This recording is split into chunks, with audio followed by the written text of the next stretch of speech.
All right, guys, here we go. We are back and we are at our, basically, the trailer itself maxed out is about 17.5.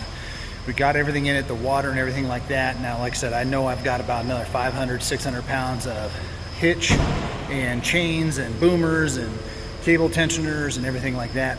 I'm not gonna go back through the setup process, but again, as soon as you plug it in, it wants to know if you want to return to a previous trailer or add a new one. So we added the cruising castle, we added all the specs into it. And I know last night I was kind of beatboxing when it came to my width and my length and stuff. So yes, most of these trailers are about 8 feet wide. Some are a little bit longer, 8 feet wide is 96 inches. I was just beatboxing. So without further ado, we got the trailer hooked up, everything triple checked, quadruple checked. It's looking good. We only lost about an inch in this truck. Now, the Timberins are activated with this tongue weight of this trailer. And this is a big boy. So we are going to get rolling. We're going to talk about the same things we did yesterday, watch fuel economy and everything like that.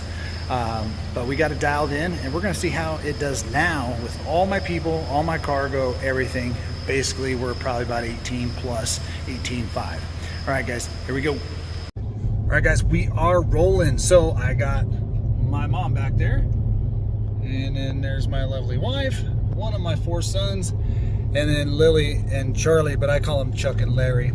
So as you can see, we have a full cab of people, a full bed of stuff, and a big ass trailer. So how's it doing? Well, we're getting ready to do that initial drop down into my hometown like we did yesterday. We're just gonna see what it's like adding about another 4,000 pounds to it, see how it slows down and everything like that.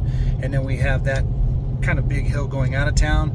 And then, like I said, we're just gonna come in and out of this video. We're gonna do some driving. I'm not gonna record and bore you guys with everything, but we're gonna report back on everything and how it goes. So first things first, let's pop this hill and see how it does gearing down on its own. If you guys want to mess with the phony baloney shifter, you're more than welcome to do that. All right, so we're cresting this hill. As you guys can see right there, yesterday the trans temperatures were pretty good. Again, because we have a new trailer, it's remembering the fuel economy per that trailer. We can see the little trailer up there saying our range till we're empty. And then you can see the speed limit over there is 65. And the truck itself is basically slowing down. I haven't even tapped the brake to engage it. You can see the gear selector is in 8th gear. And then of course up on my heads-up display you cannot see. I can see that it's in gear 8 and I can see our RPMs. So now that we're coming into the 45, I'm just gonna touch the brakes once. And then basically, obviously we're not grade braking at all, so we're not continuously touching the brakes. I just wanna see how the gradual step is, just touching the brakes, letting off and see what the truck does. So it's dropped 2 more gears. Again, guys, when you do switch your trailers, make sure you set up your trailer brake with your trailer brake gain and trailer brake controller. Don't just assume the brakes are going to work exactly at the same gain. My other trailer was right about 3.5. This is a lot heavier, bigger brakes, bigger magnets and stuff. So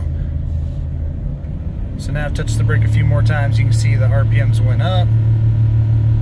It's holding us about 36 miles an hour, so not bad. Now I'm touching the brakes again.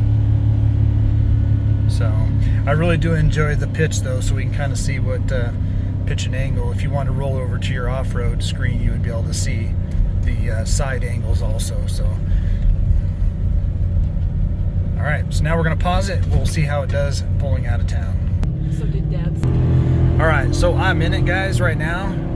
If you can hear that good old V8 purr. And I know a lot of people are scared when engines get up in these RPM ranges, but that's really how these gas engines are made, is to dig into those RPMs, get them up. That's where it makes its peak torque and power, is at that upper band.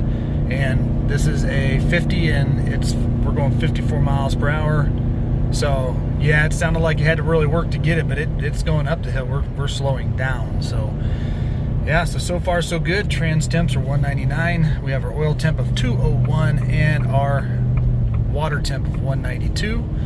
We're gonna get dialed in and we'll check back in here in just a few. All right, guys, so we've got about 40 miles under our belt. We can see right here that the fuel economy is actually better than it was yesterday by about a mile per gallon, almost a mile per gallon.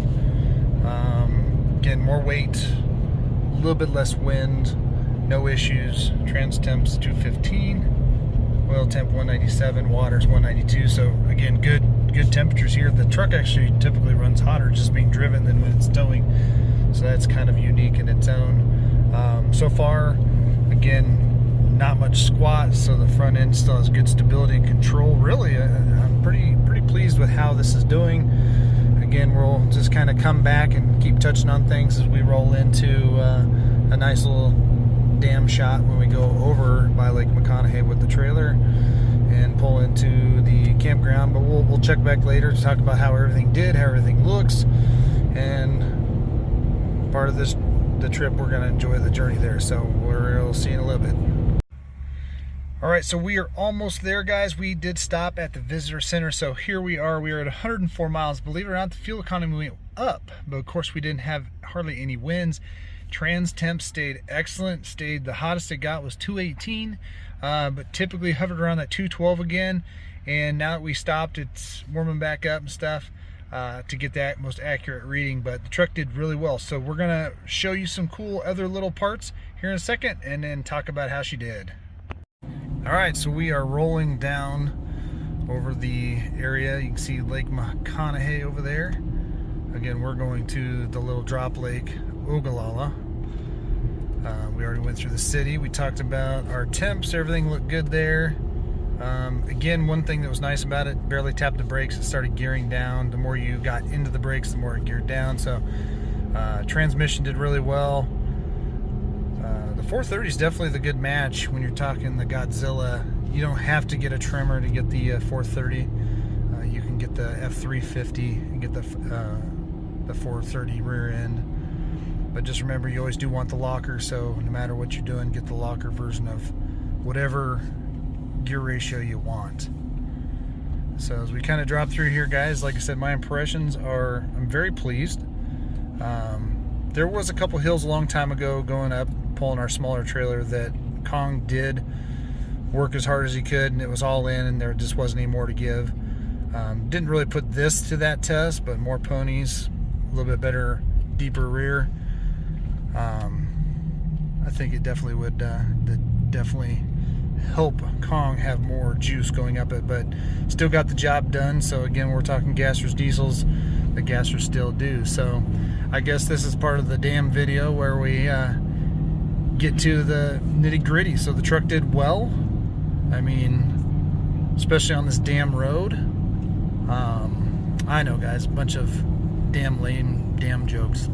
So anyway, as always, hopefully you guys enjoyed this video. Don't forget to like, subscribe, hit the notification bell so you know when I'm posting more of it. I do anticipate another couple tow videos. Hopefully we can get over the mountains, a couple areas. Again, I don't think that the Eisenhower Tunnel or the Ike is the toughest tow. It is a good, just a good video to make, I guess. Gives you guys an idea, but so far so good. Loki did really well, and we're going to catch you on the next one.